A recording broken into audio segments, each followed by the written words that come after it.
नमस्कार, स्वागत है आपका आज के ताजा और बड़ी समाचारों में। तो आइए जानते हैं खबरों को एक एक करके। अगर इससे पहले कि आप हमारे चैनल पर नए हैं तो चैनल को सब्सक्राइब करके ऑल नोटिफिकेशन बिल को जल्दी से दबा दें ताकि आने वाले सभी लेटेस्ट न्यूज की जानकारी मिलती रहे। कर्नाटक में 13 साल के बच्चे में दिखा पोस्ट कोविड का घातक असर, डॉक्टरों ने दिमाग निष्क्रिय का किया दावा। जी हां, आपको बता दें कि देश में कोरोना के डेल्टा प्लस वेरिएंट की दस्तक के बीच कर्नाटक से एक हैरान कर देने वाला मामला सामने आया है। दरअसल कर्नाटक के देवांगिरी जिले में एक 13 साल के बच्चा कोरोना संक्रमित हुआ। संक्रमित होने के बाद वह रिकवर भी हो गया, लेकिन कोरोना वायरस ने उस बच्चे के दिमाग को निष्क्रिय कर दिया। आपको बता दें कि देश में पोस्ट कोविड के तौर पर लोगों के अंदर कई तरह की समस्याएं देखी गई हैं। पोस्ट कोविड के तौर पर शरीर में कमजोरी और हर समय थकावट रहना आम बात है, लेकिन ये मामला मेडिकल साइंस के लिए एक चुनौती है। डॉक्टरों का कहना है कि कर्नाटक के अंदर ऐसा पहला मामला सामने आया है, जबकि देश में यह दूसरा केस है। डॉक्टरों ने बताया कि 13 साल के बच्चों को acute necrotizing encephalopathy of childhood यानी ANEC हुआ है और वह पिछले 8 दिन से अस्पताल में भर्ती हैं। बच्चा कई दिनों से वेंटिलेटर पर है, हालांकि अब बच्चे के स्वास्थ्य में सुधार देखने को मिल रहा है।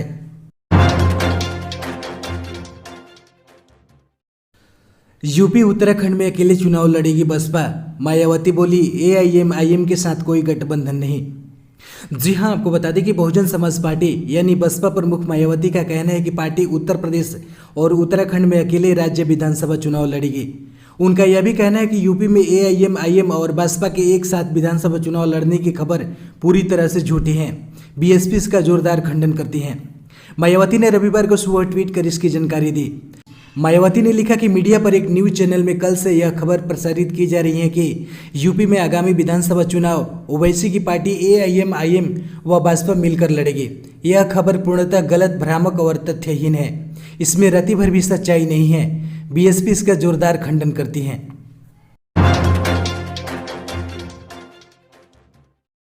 कोरोना की तीसरी लहर को लेकर डॉक्टर NK अरोड़ा ने कहा, तीसरी लहर से बचाव के लिए आने वाले दिनों में प्रतिदिन 1 करोड़ लोगों का टीकाकरण करना हमारा लक्ष्य। जी हां, आपको बता दें कि कोरोना वायरस की दूसरी लहर भी खत्म नहीं हुई कि देश के स्वास्थ्य विशेषज्ञों और वैज्ञानिकों ने कोरोना की तीसरी लहर की भविष्यवाणी कर दी है। कोरोना की तीसरी लहर के प्रभाव को कम करने के लिए केंद्र सरकार ने तैयारियां शुरू कर दी हैं। साथ ही राज्य सरकारों को भी एकदम चौकन्ने रहने के लिए कहा गया है। कोरोना की तीसरी लहर पर अपनी राय रखते हुए National Technical Advisory Group of Immunisation के चीफ और Indian Medical Council of Medical Research Council यानी ICMR के सदस्य डॉक्टर NK अरोड़ा ने कहा कि ICMR ने एक स्टडी की है जिसके मुताबिक कोरोना की तीसरी लहर देर से आने की संभावना है।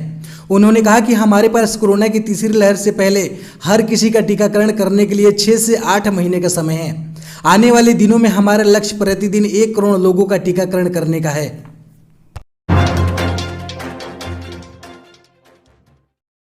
बिहार कार्य समिति की बैठक में JP नड्डा ने लालू प्रसाद यादव पर किया हमला।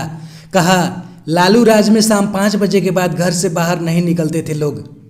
जी हां, आपको बता दें कि कांग्रेस पर निशाना साधते हुए JP नड्डा ने कहा कि बिहार में कई लोग ऐसे हैं जिन्होंने आपातकाल के दिन नहीं देखे हैं। उन्हें आपातकाल के बारे में बताना हमारा कर्तव्य है। कई लोग के साथ दुर्व्यवहार हुआ था। कांग्रेस की मानसिकता आज भी वैसी है। इसके बाद उन्होंने कहा कि लालू यादव जी के राज में शाम 5 बजे के बाद कोई घर से बाहर नहीं निकल सकता था। अपहरण एक उद्योग की तरह चल रहा था। उस दौर से निकलकर आज खिलता हुआ, आगे बढ़ता हुआ बिहार हम देख रहे हैं। इसमें भाजपा का बहुत बड़ा योगदान है। हम राजनीति में केवल समय बिताने के लिए नहीं आए हैं, हम परिवर्तन के लिए आए हैं। देश के कई राज्यों में भारी बारिश का अलर्ट जारी। पटना में बरसात ने 23 साल का रिकॉर्ड तोड़ा। जी हां, आपको बता दें कि देश के कई राज्यों में मानसून के मेघ बरस रहे हैं, तो कई राज्यों में अभी भी उनके आने का इंतजार किया जा रहा है। भारतीय मौसम विभाग ने अपने ताज़ा अपडेट में कहा है कि दिल्ली, NCR, उत्तर प्रदेश, हरियाणा, पंजाब और राजस्थान में पछुआ हवाओं की वजह से मानसून लेट हो गया है। वैसे उम्मीद है कि 1 जुलाई के बाद से उनकी एंट्री इन राज्यों में हो जाएगी। फिलहाल अभी भी उसकी गति धीमी हो गई है, लेकिन बीच बीच में राजधानी और उसके आसपास के राज्यों में प्री मानसून बारिश होती रहेगी। हालांकि इस दौरान इन राज्यों में तापमान भी बढ़ेगा।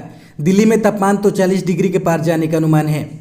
30 जून तक उत्तर पश्चिम भारत के अलग अलग स्थानों में हल्की से मध्यम बारिश होने के आसार हैं, तो वहीं यूपी, बिहार, पश्चिम बंगाल, उड़ीसा, झारखंड, छत्तीसगढ़, सिक्किम, पूर्वी मध्य प्रदेश, कोणार्क और गोवा में भारी बारिश की आशंका है।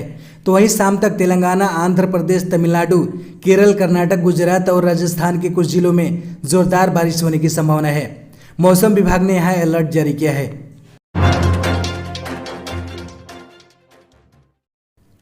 भारतीय सैन्य ठिकाने पर पहला ड्रोन अटैक, हाई अलर्ट पर हुए सभी एयरफोर्स स्टेशन। जी हां, आपको बता दें कि जम्मू हवाई अड्डा परिसर यानी एयरफोर्स के टेक्निकल एरिया में रविवार 27 जून रात करीब 2 बजे महज 5 मिनट के अंतराल में 2 धमाके हुए, जिसमें हवाई प्रतिष्ठान के तकनीकी क्षेत्र में एक इमारत की छत को नुकसान पहुंचा है। इस स्थान की देखरेख का जिम्मा वायुसेना के हवाले है। दूसरा धमाका खुले क्षेत्र में हुआ। विस्फोट में वायुसेना के 2 कर्मी मामूली रूप से घायल हुए हैं। किसी भी उपकरण का कोई नुकसान नहीं हुआ है। मामले में 2 संदिग्धों को गिरफ्तार किया गया है। इस वारदात के बाद जम्मू कश्मीर की सुरक्षा और बढ़ा दी गई है।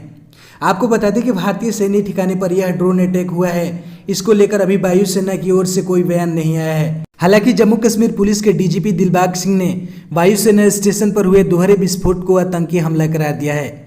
उन्होंने दोनों धमाकों में ड्रोन के इस्तेमाल से विस्फोटक सामग्री गिराने की आशंका जाहिर की है। दिल्ली में एक प्राइवेट स्कूल को लापरवाही बरतने को लेकर दिल्ली सरकार ने प्राइवेट स्कूल से छीना प्रबंधन, अभिभावकों ने की थी शिकायत। जी हां, आपको बता दें कि दिल्ली सरकार ने राज्य में एक निजी स्कूल की ओर से की जा रही मनमानी को लेकर उस पर सख्त कार्रवाई की है। एक प्राइवेट स्कूल पर नियमों की अवमानना के आरोप में दिल्ली सरकार ने सख्त कदम उठाया है और इसके तहत सरकार ने प्राइवेट स्कूल का मैनेजमेंट अपने हाथों में ले लिया है। दरअसल ऐसा आरोप है कि पंजाबी बाग का स्वामी विवेकानंद मेमोरियल स्कूल सरकार की ओर से दी गई कड़ी चेतावनी के बाद भी फीस वसूलने में अपनी मनमर्जी कर रहा था। स्कूल पर ऐसा आरोप है कि वह राइट टू एजुकेशन यानी आरटी अधिकार के अंतर्गत बच्चों को शिक्षा देने में भी अन्नाकानी कर रहा था। आपको बता दें कि पिछले काफ़ी समय से अभिभावक स्कूल के विरुद्ध शिकायत कर रहे थे।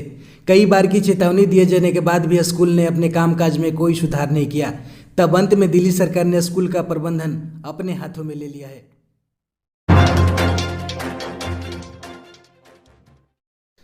चिराग पासवान को खटक रही हैं कई बातें, बोले नीतीश कुमार तो बदला ले रहे हैं, लेकिन बीजेपी की चुप्पी से सच में दुख होता है।